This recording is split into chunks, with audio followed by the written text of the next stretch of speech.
कारण ही जी आयुष्याची ब्लूप्रिंट आहे ती एक सॉलिड असली पाहिजे, प्रॉपर असली पाहिजे, फुल प्रूफ असली पाहिजे. आणि त्याचं नियोजन हे त्या बालवयात करायचं.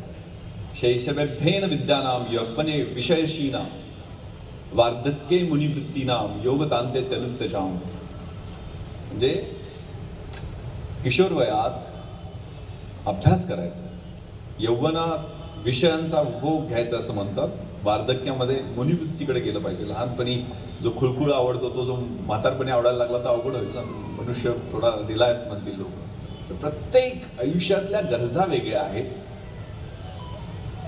कारण आता सोशल मीडियामध्ये आमच्या टीनेज मुलांना इंस्टाग्राममध्ये किती लाईक मिळाले, कोण कॉमेंट्स दिल्या, किती फॉलोअर्स झाले, याच्यात खूप आनंद मिळतो. पण ते 40मध्ये 50मध्ये त्याचा काय उपयोग नाही आहे. त्यावेळेला पोरांचं शिक्षण महत्वाचं आहे, आई वडिलांचे म्हातारपणाची बिलं महत्वाची आहे, ते बिल नंतर फाटतं.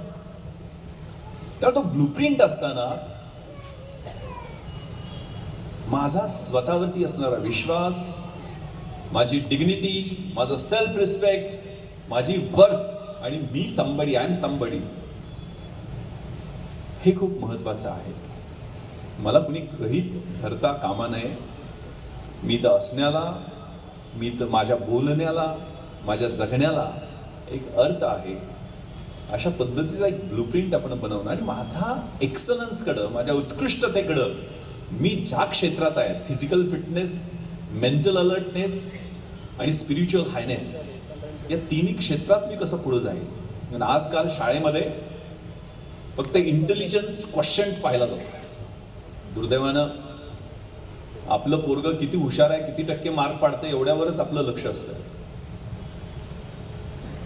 तर आता ते क्वेश्चन हे वेगवेगळे झालेले आहेत. इंटेलिजन्स क्वेश्चन बरोबर सोशल क्वेश्चन पण महत्वाचा आहे, इमोशनल क्वेश्चन पण महत्वाचा आहे आणि ॲडव्हर्सिटी क्वेश्चन पण महत्वाचं आहे. इंटेलिजन्स क्वेश्चन म्हणजे किती गणित आपण फास्ट सोडवतो, आपल्याला गोष्टी कशा लक्षात राहतात, आपलं कॉम्प्रिहेन्शन कशा पद्धतीचं आहे, ती बुद्धिमत्ता. इमोशनल क्वेश्चनमध्ये आपण किती प्रामाणिक आहे, किती पंक्च्युअल आहे, वेळेवर जातो, आपण किती हंबल आणि ग्राउंडेड, पाय जमिनीवर आपले किती आहेत, आपली इंटिग्रिटी कशा पद्धतीची आहे, आपण आपल्या शब्दाला जागतो का, आपल्या तत्वांशी आपण गद्दार होत नाही का, आपण आपल्या स्वतःशी विश्वासानं वागतो का, या सगळ्या गोष्टी त्या इमोशनल क्वेश्चन मधनं होतात. आणि सोशल क्वेश्चन म्हणजे मी इतरांशी कशा पद्धतीनं कनेक्ट करतो, मी मित्र कसे जोडतो, ते आयुष्यभर कसे टिकवतो, या सगळ्यांच्या बाबतीत तो सोशल क्वेश्चन असतो. त्यामुळे ज्यांचा इंटेलिजन्स क्वेश्चन खूप चांगला आहे पण ज्यांचा सोशल सामाजिक हा क्वेश्चन आणि भावनिक क्वेश्चन कमी आहे आणि ज्याचा सोशल आणि इमोशनल क्वेश्चन खूप चांगला आहे पण इंटेलिजन्स क्वेश्चन थोडा ॲव्हरेज आहे, आपण पाहिलं तर ज्यांची बुद्धिमत्ता ती इंटेलिजन्सवाली जी असते ना ती ह्यांच्या हाताखाली काम करते. सोशल आणि इमोशनल ज्यांचा क्वेश्चन चांगला आहे.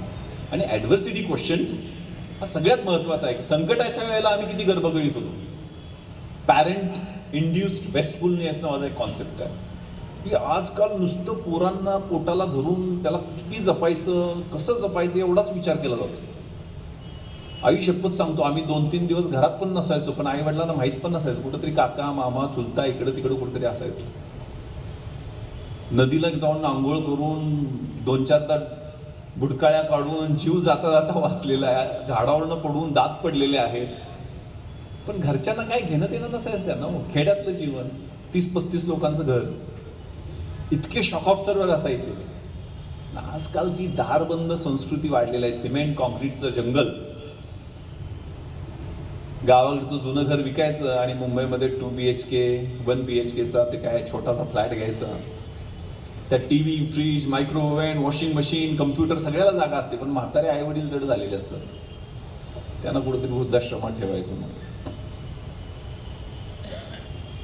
त्यामुळं हा जो सोशल क्वेश्चन आणि इमोशनल क्वेश्चन जो आहे, मला वाटतं मी थोडंसं अवघड बोलत असलं तर माहीत नाही पण त्याच्यापेक्षा जास्त ॲडव्हर्सिटी क्वेश्चन आहे की संकट आलं की मग आत्महत्या करावीशी वाटते, लगेच बायकोशी थोडंसं भांडणं झालं तर मग आई वडिलांचं पदरात जायचं आईच्या, अगं ती अशी म्हणते तशी म्हणते. तर ॲडव्हर्सिटी क्वेश्चन म्हणजे ते कोशातून फुलपाखरू, लहान लहान मुलं आहेत त्यांना काय कळते की नाही मला माहीत नाही, पण कोशातून फुलपाखरू बनतं त्यावेळेला कुठला तरी प्रयोगशाळात एक विद्यार्थी काय करतो, त्या फुलपाखराला त्या अंड्यातनं बाहेर येताना वेदना होत आहेत म्हणून ते अंड फोडतो. मग ते फुलपाखरू अलगदपणे बाहेर येतं, सुखदपणे बाहेर येतं, पण बाहेर येऊन मरतं कारण त्या पंखात बळच आलेलं नाही ना. ज्या वेळेला तो कोश ते अंड फोडताना त्याच्या पंखामध्ये संघर्षाचं बळ येतं त्यावेळेला ते बाहेर येऊन उड्डाण घेणार आहे. मंजिले उन्हीं को मिलती है जिनके सपनों में जान होती है, यूं ही पंख होने से कुछ नहीं होता, हौसलों से उड़ान होती है. तर तो हौसला, ती इच्छाशक्ती, ती जिद्द त्यातनं निर्माण होणार आहे ना.